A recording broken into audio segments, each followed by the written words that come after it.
Continuamos con La Noche.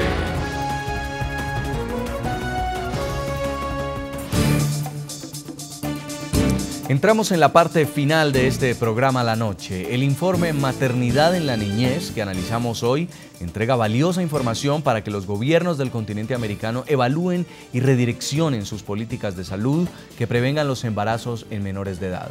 Según el documento, alrededor de 70.000 adolescentes mueren al año por causas relacionadas con el embarazo y el parto. Los efectos del embarazo en niñas y adolescentes son más complejos de lo que podrían creer quienes ven en la concepción de un hijo a temprana edad algo cada vez más común.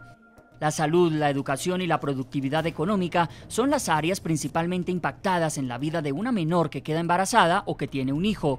Es decir, como lo recalca el informe del Estado de la Población Mundial 2013, el futuro de la joven madre y de su criatura puede estar en peligro. Efectos en la salud. Los riesgos son latentes, tanto de muerte como de enfermedades o discapacidad de la madre. Según el documento, cerca de 70.000 adolescentes mueren cada año por causas relacionadas con la gestación y el parto. En la región el panorama no es nada alentador. En América Latina y el Caribe, la primera causa de muerte para las mujeres entre los 16 y 19 años está relacionada con el embarazo. Además, la ausencia o mala dotación de centros de salud para brindar toda la atención que requiere una madre gestante es un factor que incide de manera preocupante. Varios son los factores que pueden desencadenar la muerte o alguna enfermedad en las madres adolescentes. Uno de ellos es la nutrición deficiente, una problemática habitual en ese grupo poblacional en razón a que las menores que quedan embarazadas tienden a ser de hogares de bajos ingresos económicos. La inmadurez física también juega en contra de la salud y la vida de la niña o adolescente embarazada. Los problemas de salud son más probables si la niña queda embarazada en los 2 años posteriores a la menarquia o cuando su pelvis y canal del parto todavía está en crecimiento.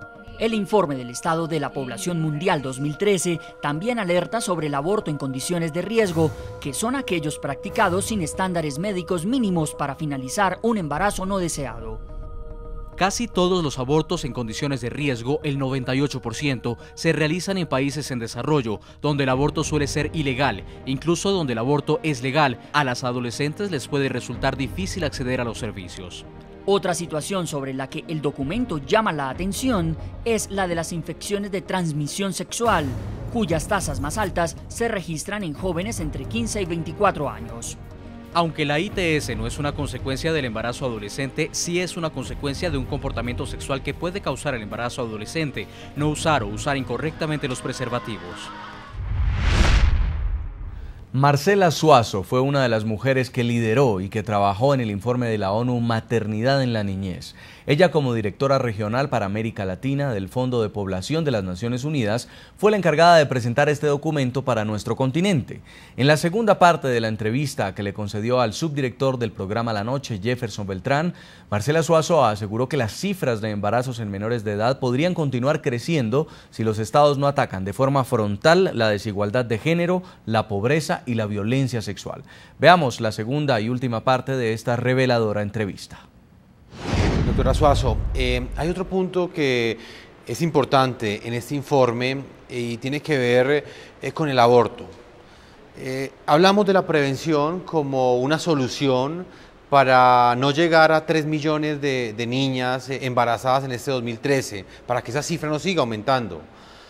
Pero ¿hasta dónde las legislaciones cree usted que también de alguna manera están llevando a que estas niñas aborten clandestinamente y de alguna manera ahonden muchísimo más ese problema de salud pública que de alguna manera representa el embarazo de una niña que no desea tener su hijo y que busca en clínicas clandestinas abortar ese bebé? Yo creo que ese es un tema que hay que sacar al debate público, porque no podemos todavía contabilizar el número de muertes de niñas por embarazos no planificados o embarazos que vienen producto de una violación, porque casualmente no dejan de existir porque estén prohibidos en la ley. Entonces, el no reconocerlos, el no reconocer que es un problema de salud, el no reconocer que se deben de tener servicios, acceso a servicios, que hay que tener información que pueda llegar a esas niñas, que hay que asegurar y garantizar que puedan tener todas las herramientas que necesitan para tomar decisiones sobre sus propios destinos, es empujar a tomar decisiones y a buscar otras metodologías. Pero ahí también vemos una diferencia muy importante, porque vemos que algunas de ellas están recurriendo incluso al suicidio, porque no están recurriendo a como hacen otras, a los sistemas clandestinos, que luego no se registran porque mueren por hemorragias y se registran como que murieron por hemorragias y no por abortos provocados en condiciones de insalubridad. Además de eso, como se hacen así, queda todo el tema impune. Queda impune la violación que recibió, queda impune quien lo practicó y que además comprometió la vida de esa niña, y queda impune en general un sistema social que no responde a una niña, a los derechos de una niña. De hecho, muchas veces se convierte, y esto es muy interesante, Jefferson, porque es importante de analizar. Muchas veces, cuando hay una niña menor embarazada, la discusión en la sociedad es sobre el bebé que está en su vientre y no sobre los derechos violentados y de la vida truncada de esa niña, que nunca más va a volver a ser igual. Doctora Suazo, usted toca un punto muy importante y ha estado latente en ese diálogo que hemos tenido aquí en el programa La Noche NTN 24, pues analizando con usted, que es una de las protagonistas de esta noticia, de este informe que estamos presentando, y tiene que ver la pregunta con el papel del Estado como tal. La evaluación de la política pública, la reacción, la acción que han tomado los gobiernos en el continente americano, en América Latina, en el Caribe, para enfrentar estas cifras alarmantes. Hablemos un poco de esa postura crítica que ustedes han asumido frente a esas políticas que, a juzgar por los resultados, a juzgar por las cifras, pues no están dando los objetivos esperados. Bueno, yo quiero decir que los gobiernos están haciendo esfuerzos. Mas, sin embargo, sí creo que falta, por eso el Fondo de Población en este informe quiere posicionar el desafío que tenemos todos frente a nosotros, y que es que repensemos la estrategia que estamos utilizando para hacer frente a la situación del embarazo adolescente. Pero definitivamente, Jefferson, los estados tienen una responsabilidad muy importante en la garantía del pleno ejercicio de los derechos de cada uno de sus ciudadanos y ciudadanas. Y los derechos, no hay derechos más importantes para unos que para otros. Lo que existe son demandantes más fuertes y con mayor poder y presencia que otros. Y en este caso, los y las adolescentes no tienen todavía esa fuerza de demanda que les permita poder posicionar desde su propia perspectiva qué es lo que estarían esperando de esa política pública. Por eso yo decía, una de las intervenciones que hay que hacer es asegurar mucha mayor participación de los y las jóvenes para que conozcamos mejor el mundo al que ellos se están enfrentando hoy, Jefferson. No es el mismo al que nos enfrentamos tú y yo, y tampoco es el mismo al que se enfrentaron nuestros padres y abuelos. Sin embargo, hoy son adultos quienes están decidiendo en materia legislativa, en materia programática, en materia de inversión, qué es lo que tenemos que llevar y cómo debemos llevar esa información a las juventudes. Y eso creo que es un tema que hay que discutirlo socialmente, pero que hay que atenderlo desde el Estado. Doctora Marcela Suazo, para finalizar esta entrevista, estamos tocando el tema del Estado.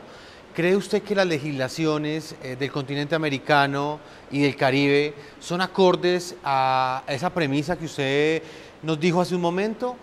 Que el solo hecho de que una niña embarazada, una niña menor de 14 años esté embarazada, sea un delito, ¿Eso está contemplado en las legislaciones? ¿Es castigado en nuestras legislaciones que un hombre, sea mayor de edad o menor de edad, embarace a una niña menor de 14 años? Yo le quiero contar algo, Jefferson. Mire, si usted llega a su casa, o si alguno de las personas que nos está viendo llega a su casa y ve que la puerta de la casa del frente está rota, y entra a la casa y ve que algunas cosas faltan y que está todo revuelto, lo primero que pensamos es que aquí se cometió un delito y llamamos a la policía porque alguien llegó a mi casa, irrumpió y se tomó algo, y nadie duda que allí se cometió un delito. Sin embargo, cuando vemos una niña menor de 14 años, una niña de 9, de 10, de 11 años, embarazada, su propio cuerpecito no es evidencia de que un delito se cometió contra ella. Entonces, en efecto, creo que más allá de las legislaciones que existen, porque la violación sexual está codificado, tipificado en los códigos penales de la región. Entonces la ley existe, pero esto se queda en la impunidad. Esas niñas encima de eso atraen una atención generalmente negativa de sus familias, de su entorno social, sufren de dobles y triples discriminaciones, además son enfrentadas muchas veces a situaciones donde los adultos están decidiendo por ellas, donde el temor que sienten no está siendo tomado en consideración, y en un cuerpo que biológicamente no está preparado para dar a vida a otro ser. Entonces son niñas teniendo niñas, y entonces yo creo que debemos alejar nuestra vista de asignar responsabilidad específica a esas niñas o a esas adolescentes, y tenemos que ver realmente qué estamos construyendo en su entorno social. Doctora Marcela Suazo, usted es mujer, usted ha estado al frente, digamos, de este importante informe, de este importante estudio que estamos analizando acá en el programa La Noche. ¿Podemos trazar un rumbo, trazar una ruta para que los estados pues evalúen sus políticas para prevenir el embarazo infantil? Pero usted como mujer y como líder de este estudio, sé que de alguna manera sabe que esto reside en la familia, que es ese primer, digamos, contacto con el cual tienen estas niñas. ¿Qué le puede decir a estas familias que hasta ahora están viendo este programa, tienen a sus hijas menores de edad y temen que, de acuerdo con esta amplia exposición que usted ha hecho, ellas puedan llegar en un momento a ser víctimas de un embarazo infantil? Bueno, a esas familias yo quiero decirle dos cosas. La primera es que cada vez más la juventud está siendo sexualmente activa más joven. Es decir, si se discute o no se discute sobre este tema y sus consecuencias, ni en la casa, ni en la escuela, el entorno social sí lo está discutiendo y sí lo está llevando. Entonces, por un lado, existe y hay esa presión social, se reconozca o no se reconozca dentro de esta casa. En segundo lugar, también hay que equiparse, porque no sabemos ese entorno donde está creciendo, al que le llamamos familia, pero cuando pensamos en familia en general, pensamos de una familia constituida por un hombre y una mujer, los hijos viviendo en la misma casa bajo el mismo techo, y eso solo es el 20% de los hogares en la región de América Latina y el Caribe. El 80% de los hogares tienen otra composición, y mucho de ellos es porque familias que han migrado y que los niños están viviendo con abuelos, mujeres con jefatura femenina. En esta región cerca de un 30% en muchos países son hogares con jefatura femenina, y tenemos que ver si esos hogares están equipados para poder realmente tocar estos temas. Doctora Marcela Suazo, directora regional para América Latina y el Caribe del Fondo de Población de las Naciones Unidas, yo le agradezco este tiempo y esta clara exposición que nos ha hecho este informe.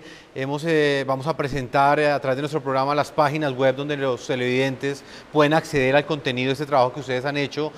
Y por esa razón es que hoy hemos presentado este programa con una de las protagonistas de la noticia, como lo es usted. Doctora Marcela Suazo, muchas gracias por habernos acompañado. Jefferson, gracias. Los protagonistas de las noticias son esas niñas. Sin embargo, quienes tenemos en la mano la respuesta somos toda la sociedad. Ahí están todas las posiciones. Ustedes, los televidentes, nos pueden enviar sus comentarios a www.ntn24.com. También pueden escribirnos en Twitter a @segurizati_ntn24, @ntn24 y @Jason Calderón. La noche seguirá encendiendo las luces para que usted vea el punto clave de la noticia. A todos que tengan muy buena noche.